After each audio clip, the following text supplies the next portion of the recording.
Trump makes an announcement saying that the retrieval of the uranium, the enriched uranium, is no longer a central issue to him.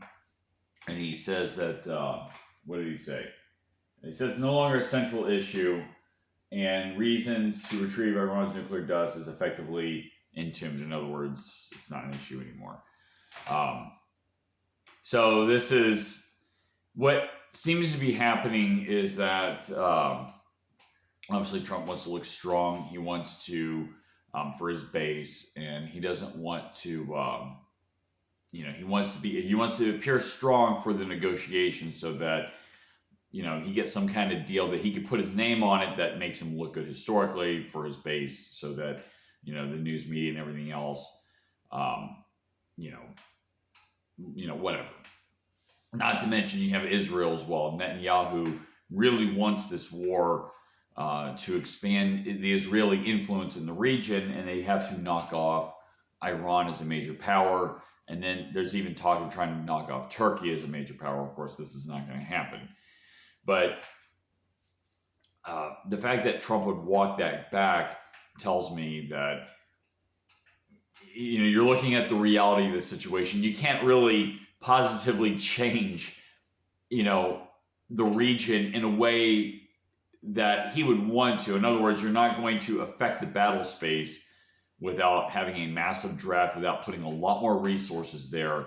And we're talking about very high casualties. You'd have to invade and occupy this country that's, I think, 2, maybe 3 times the size of Afghanistan, with the same type of terrain as Afghanistan, and a population that's even more radicalized than people in Afghanistan were.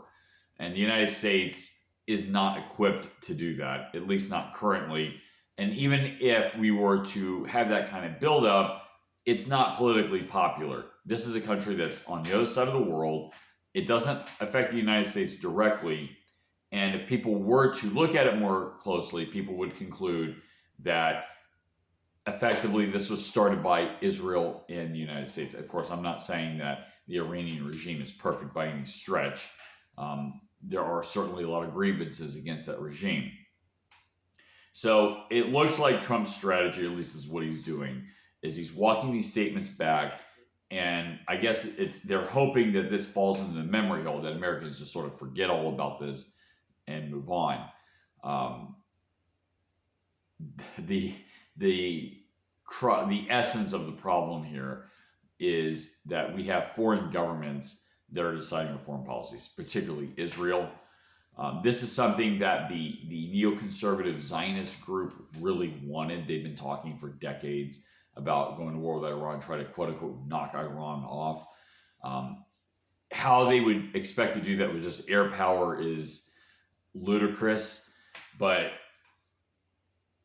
this is something they wanted, and they wanted to drag the American population into it. I wouldn't be surprised if they didn't have false flags planned for this, like another 9/11 style false flag they could blame Iran on, try to whip up public support for a mass mobilization. The dynamics are different today than they were back in 2001. First of all, people are accustomed to pulling information off instead of having information pushed onto them, so propaganda doesn't work as well in 2026 as it did in 2001.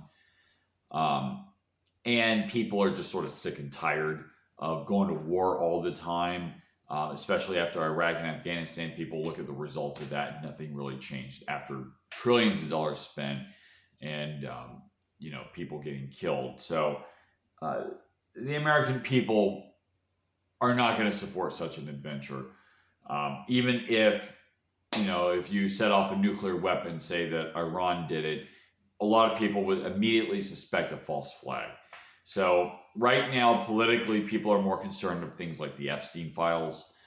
People are more concerned about the economy, obviously, things like that.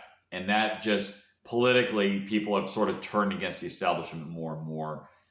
You're not going to be able to do a mass mobilization for something like Iran. So to walk these statements back is obviously probably the right move for Trump in this case.